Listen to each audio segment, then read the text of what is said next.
भाई साहब, केएल राहुल की बात की जाए तो हमको, आपको और सभी क्रिकेट प्रेमियों को दिल से बुरा लगता है। वो राहुल जो टीम इंडिया के लिए वो सब चीज़ करने को तैयार रहता है जो शायद कोई और नहीं कर सकता है। वो केएल राहुल जो एक मैच में फ्लॉप हो जाता है तो भाई केएल राहुल को बाहर कर दिया जाता है। वो केएल राहुल जो आप कहते हैं कि भैया टीम इंडिया के पास विकेट कीपर नहीं है तो आप विकेट कीपिंग कर लीजिए आके, तो केएल भैया कहते हैं कि ठीक है सर, ऐसा करिए, मैं विकेट कीपिंग कर लूँगा, मैं टीम इंडिया के लिए समर्पित हूँ, मैं कर लूँगा। फिर कहा जाता है यार रोहित शर्मा भाई छोटे लोग गए हैं तो आप ऐसा करिएगा, ऑस्ट्रेलिया के खिलाफ पर्थ में ओपनिंग कर लीजिए। तो केएल भाई साहब ने कहा ठीक है, मैं ओपनिंग कर लेता हूँ, ऐसी क्या बात है। और फिर होता क्या है कि भाई साहब ऐसा कहा जाता है कि भाई साहब अगले मैच में रोहित शर्मा आ जाएंगे तो आप बाहर बैठ जाना। केएल राहुल कहते हैं ठीक है, जो आप कहेंगे वो तो मैं मानूंगा ही, क्योंकि मैं तो भाई साहब इंडिया का प्लेयर हूँ, मैं देश के लिए सोचता हूँ, टीम इंडिया अच्छा खेले। और ऐसे तमाम मैचों में ये कहा गया है कि केएल राहुल अगर अच्छा प्रदर्शन नहीं करते हैं, जब न्यूजीलैंड के साथ जब पहला मैच हुआ था, केएल राहुल ने अच्छा प्रदर्शन नहीं किया था, पहली इनिंग में 0 रन और दूसरी इनिंग में 12 रन बनाए थे, तो भाई साहब केएल राहुल को सीरीज से ड्रॉप कर दिया गया, बाहर बिठा लिया गया। भाई साहब आप खेलना नहीं जानते, आप बाहर बैठ जाइए और भाई साहब दर्शक बनकर मैच देखिए। तो भाई साहब केएल राहुल ने कहा कि ठीक है भैया, आप ऐसा कह रहे हैं तो कोई बात नहीं। भाई साहब सरफराज खान की बात की जाए, सरफराज खान से सब लोग तुलना कर रहे थे केएल राहुल की। एक वीडियो हमने भी बनाई थी, पर उसमें मैंने केएल राहुल का विरोध नहीं किया था, हालांकि हम केएल राहुल बहुत बड़े वाले फैन रहे हैं, क्योंकि केएल राहुल वो केएल राहुल है। अभी सीरीज की बात कर लेते हैं, न्यूजीलैंड का जो अभी सीरीज निकल गई, केएल राहुल से कहा जाता है यार भैया ऐसा करिए, 6 नंबर पे बैट्समैन हमारा कोई नहीं है, आप ऐसा करिए, आप उतर जाइए तो आप अच्छा खेल लेंगे 6 नंबर पे। केएल भाई साहब कहते हैं ठीक है, मैं अच्छा खेल लूँगा। भाई साहब होता क्या है केएल राहुल के लिए, केएल राहुल के जितने भी समर्थक हैं, केएल राहुल के जितने भी चाहने वाले हैं, केएल राहुल के घर वाले भी ये सोचते होंगे, केएल राहुल खुद भी ये सोचते होंगे कि भाई साहब इंडिया टीम चल क्या रही है।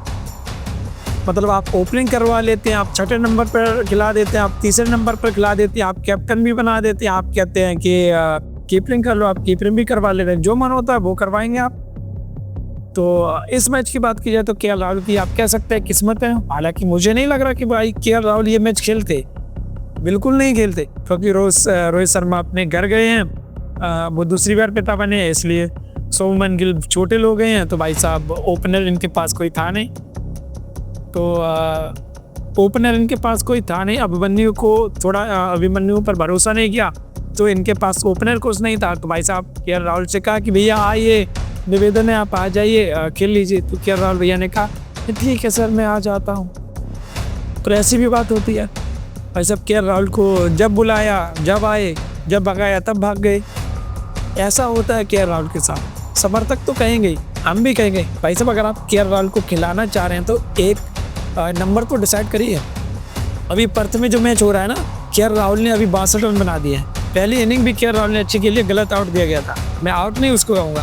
पहली इनिंग में जहाँ टीम इंडिया 150 रन पर ऑल आउट हो गई थी, वहाँ केएल राहुल ने 26 रन बनाए हैं, वो भी इतने महत्वपूर्ण रन आप कह सकते हैं। भाई साहब केएल राहुल आउट नहीं हुए, वो बॉल को पुराना करने में लगे हुए थे कि बॉल पुरानी हो और हमारे क्रिकेटर अच्छा खेलें। तो उसी का नतीजा था कि ऋषभ पंत ने नीतीश कुमार रेड्डी के साथ अच्छी पार्टनरशिप की थी।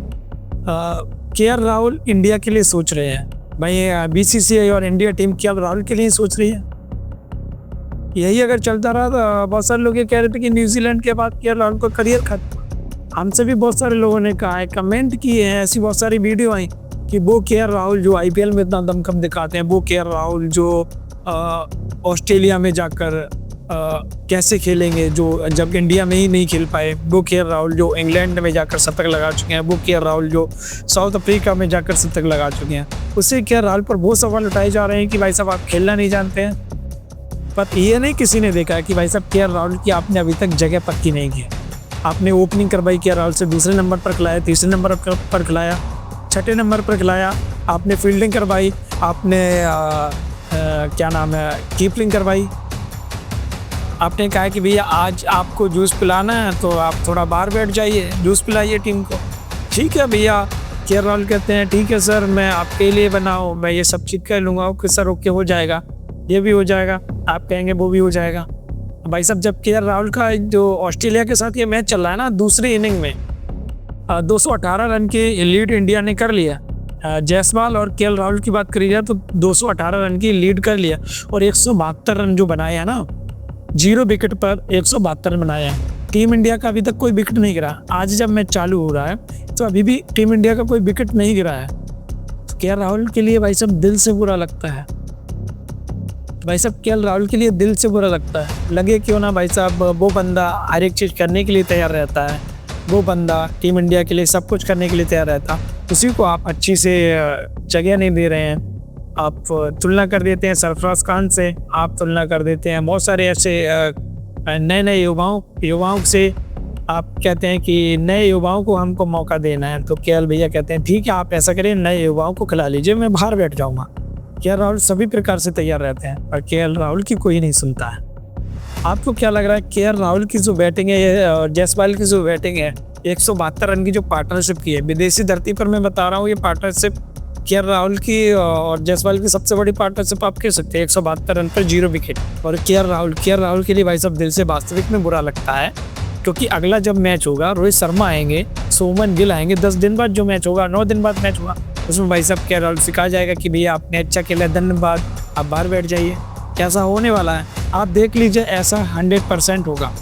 अगर ऐसा नहीं हुआ तो आपको पता क्या होगा, केएल राहुल ने अभी ओपनिंग की, अच्छा खेले हैं, भैया रोहित शर्मा आएंगे तो रोहित शर्मा तो ओपनिंग करेंगे, तो केएल भाई साहब से कही जाएगी कि भैया ऐसा करिए, तीसरे नंबर पर विराट कोहली खेलेंगे, चौथे पर ये खेलेंगे, पंत खेलेंगे, तो आप ऐसा करिए, निवेदन है आपसे छठे नंबर पर आ जाइए। केएल भाई साहब आसानी से यहाँ कर देंगे, ठीक है सर मैं आ जाऊँगा।